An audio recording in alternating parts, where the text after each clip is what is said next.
Teaching या चॅनलवरती आपल्या सर्वांचं स्वागत आहे. विद्यार्थी मित्रांनो, मुख्यमंत्री युवा कार्य प्रशिक्षण योजना म्हणजेच लाडका भाऊ योजना या संदर्भाने आपण बोलणार आहोत. आपल्याला माहिती आहे विद्यार्थी मित्रांनो की आपल्या ज्या समस्या आहेत त्या 4 समस्या आहेत. पण 4 समस्या कोणत्या? तर विद्यार्थ्यांचा जे कालावधी आहे तो वाढवून देणे.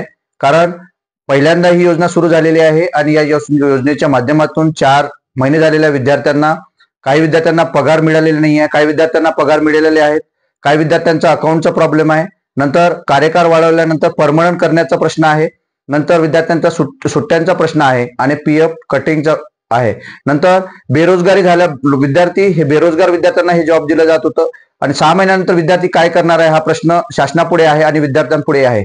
यावर उपमुख्यमंत्री जे आहेत म्हणजे आधीचे मुख्यमंत्री एकनाथजी शिंदे आणि आताचे उपमुख्यमंत्री म्हणजे एकनाथजी शिंदे सोबतच उद्योजकता मंत्री जे आहेत मंगलप्रभात लोढा यांच्या वतीनं बोललं गेलं आहे की जे 1,10,000 जे विद्यार्थी युवा कार्य प्रशिक्षण योजनेमध्ये काम करत आहेत त्यांना आपण प्रशिक्षण देतो आहे. यांना आपण प्रशिक्षण दिल्यानंतर सर्टिफिकेट देणार आहोत आणि या कामाच्या आधारावरती जे 1,10,000 ज्या जागा आहेत त्यामधल्या 50% किंवा 55% जे विद्यार्थी असणार आहे त्याच ठिकाणी आपण त्या ठिकाणी त्यांना पदस्थापना देणार आहोत.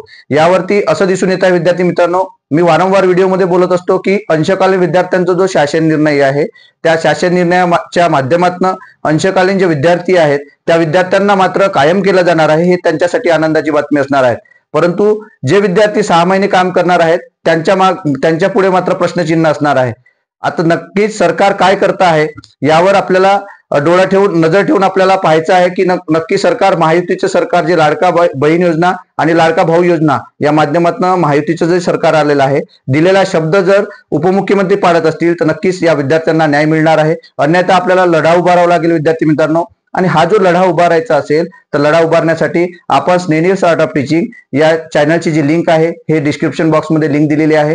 त्यामध्ये स्नेहनील स्टार्ट ऑफ टीचिंग व्हॉट्सअपचं पण ग्रुप आहे आणि टेलिग्रामचा सुद्धा ग्रुप आहे विद्यार्थी मित्रांनो. यावर आपल्याला जॉईन व्हायचं आहे, जिथून आपल्याला लढा उभारण्यासाठी कायम मदत पडणार आहे.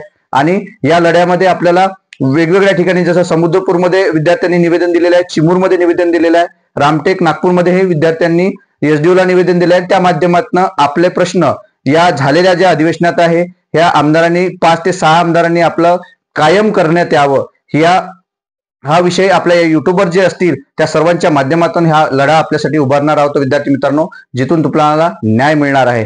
याकरिता हा व्हिडिओ बनवला होता. आपल्याला या व्हिडिओमध्ये दिलेली माहिती कशी वाटली हे कमेंट बॉक्समध्ये नक्की कळवा आणि लढा उभारण्यासाठी, एकत्र येण्यासाठी आपण माझ्या या चॅनलला सुद्धा जोडा विद्यार्थी मित्रांनो. धन्यवाद.